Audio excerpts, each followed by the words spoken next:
Jadi kalau ada orang sekarang nih ngaku sebagai keturunan Nabi, itu dicek seperti kita ngecek hadis.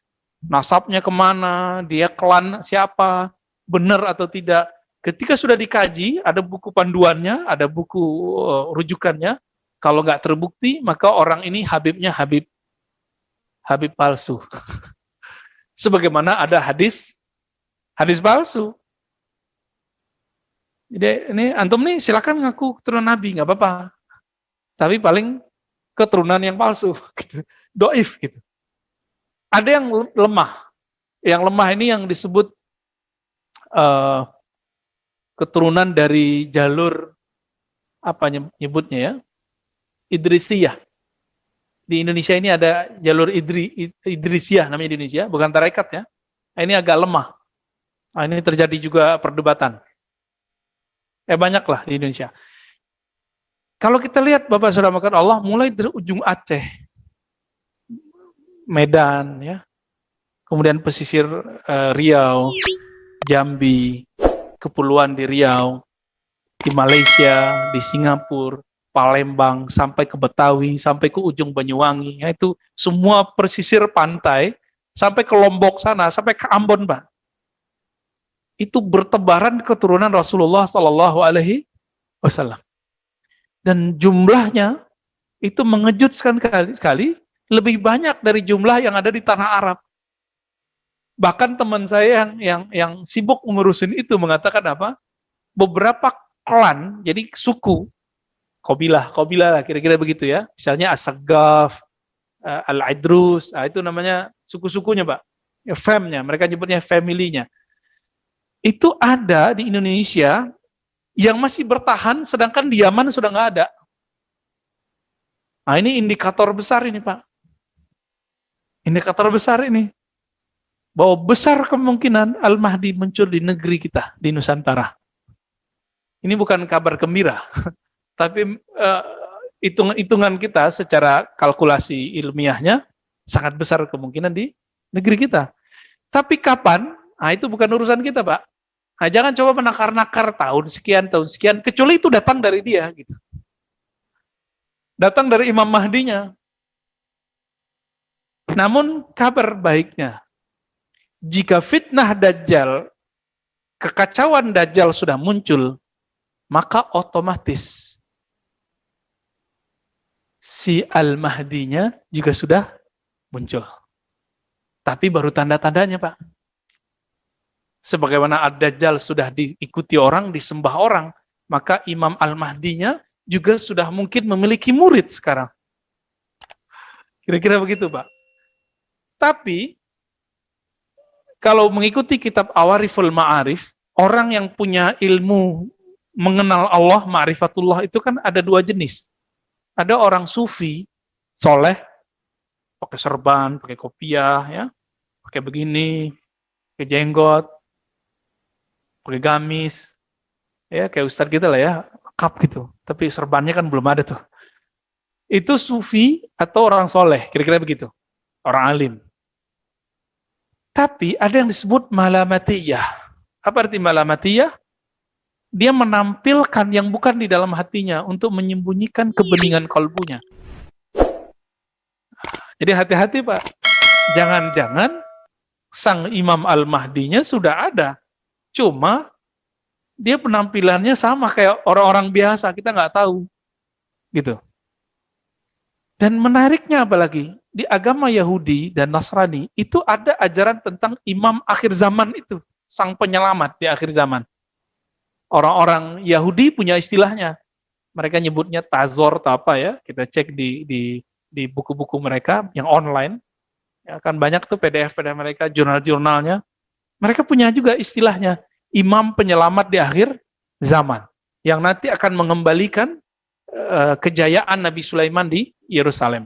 Makanya sekarang mereka sudah siap-siap kembali ke Palestina sana, ke Yerusalem, untuk menguasai kembali. Tapi nggak usah khawatir Pak, salah satu misi dari Al-Mahdi itu nanti menguasai Al-Quds. Menaklukkan kembali Al-Quds dan dikembalikan ke umat Islam. Baik.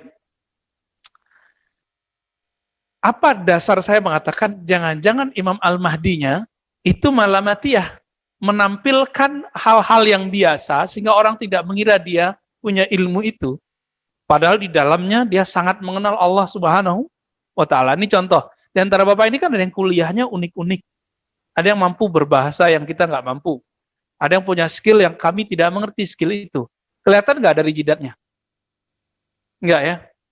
Kalau Bapak nggak berpenampilan dosen di kampus, kita nggak ngerti kalau Bapak ini seorang dosen. Bapak ini seorang direktur, GM. Kalau nggak ada kartu pengenal, kita kan nggak ngerti. Baju semua orang sama, kira-kira mirip begitulah, Pak. Ya, mirip-mirip begitulah. Dia pakaiannya sama kayak kita, tapi rohaninya kualitasnya berbeda. Apa dalilnya? Dalam banyak hadis, salah satunya riwayat ini dikatakan yuslihuhullahu ta'ala fi lailah. Allah nanti akan islah dia. Islah artinya apa? Allah bersihkan dia, Allah perbaiki zahirnya supaya sesuai dengan batinnya dalam semalam. Au qala fi yaumain. Di riwayat Imam Abu Nuaim dikatakan atau 2 hari. 2 hari itu artinya 2 kali. Saya mau tanya, ini mengikuti tadi, Nabi mengatakan tanda-tandanya seperti tandaku, namanya seperti namaku, ilmunya seperti ilmuku. Nabi berapa kali dibersihkan dadanya oleh malaikat Jibril? Masih ingat? Rasulullah ketika mulai kanak-kanak, ya kira-kira umur 6-7 tahun, itu dibeleh pada dadanya, dibersihkan oleh Jibril. Saudara sesusuannya, anak dari Halimah Sa'diyah, melihat itu, dikira saudaranya bernama Muhammad bin Abdullah itu akan dibunuh oleh orang putih, berpakaian putih ketika membelah dadanya. Lari dari mengejar ayahnya dan ibunya, wahai ibu, ada orang mau membunuh saudaraku Muhammad. Datanglah, ya, mengejar ini ayahnya, ayah susunya dan ibu susunya. Pas datang Nabi Muhammad duduk-duduk, lagi main pasir, kira-kira gitu ya. Bengong anaknya. Tapi Halimah Sa'diyah sudah mengumpulkan keanehan-keanehan Nabi semenjak beliau diambil, dibawa ke atas onta, padahal ontanya itu kecil ya, tapi kok menjadi lebih cepat dan lebih seger. Dia sudah catat semua itu dalam pikirannya. Ini bukan orang biasa. Ini bukan orang biasa. Ternyata dulu Halimah Sa'diyah pernah mendengar juga kalam-kalam dari Aminah. Bahwa Aminah mengatakan, satu ba'asu rasulah. Muhammad, kamu akan dibangkitkan menjadi seorang rasul. Itu sebabnya bagi ahlus sunnah mayoritas, ibundanya Nabi bukan musyrik. Enggak musyrikah, Pak? Enggak musyrik. Ayahnya Nabi tidak musyrik. Ini mayoritas ahlus sunnah. Ya, hanya ekstremis yang mengatakan orang tua Nabi masuk neraka atau musyrik. Oke. Jadi, kalau Nabi dibersihkan di waktu kecil, lalu terakhir sebelum Mi'raj. Benar nggak? Coba dihitung, Pak. Sebelum Mi'raj itu berapa tahun Nabi lamanya? Dari umur 7 kira-kira, sampai 3 tahun sebelum beliau berhijrah ke Madinah. Nabi hijrah ke Madinah itu sudah 50-an tahun umurnya. Kira-kira ya, 50 sekian lah.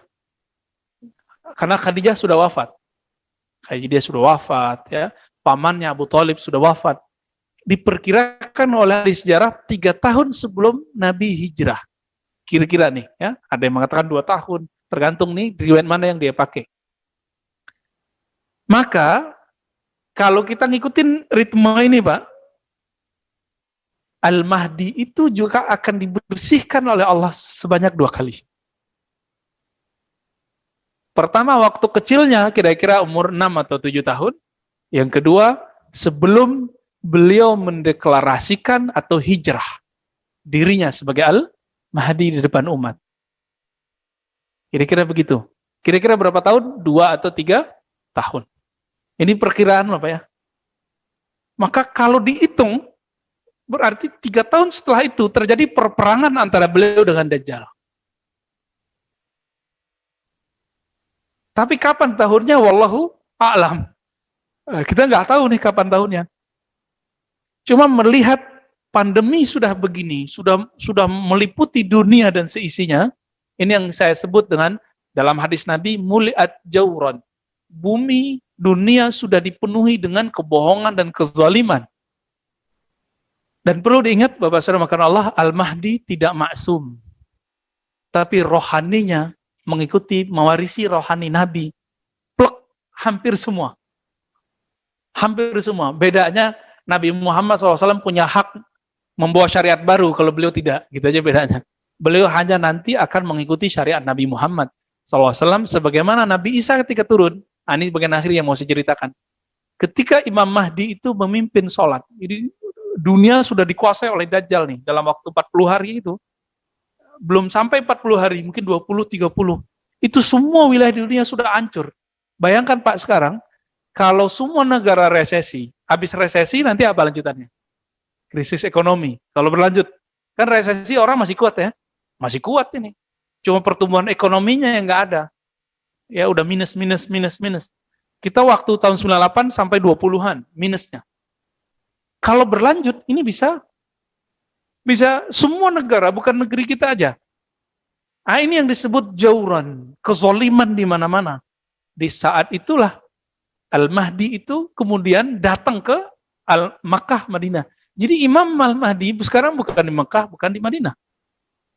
Tapi beliau nanti akan datang ke sana. Kenapa? Di sana itu dijaga oleh malaikat Allah sehingga Dajjal tidak bisa masuk. Gitu.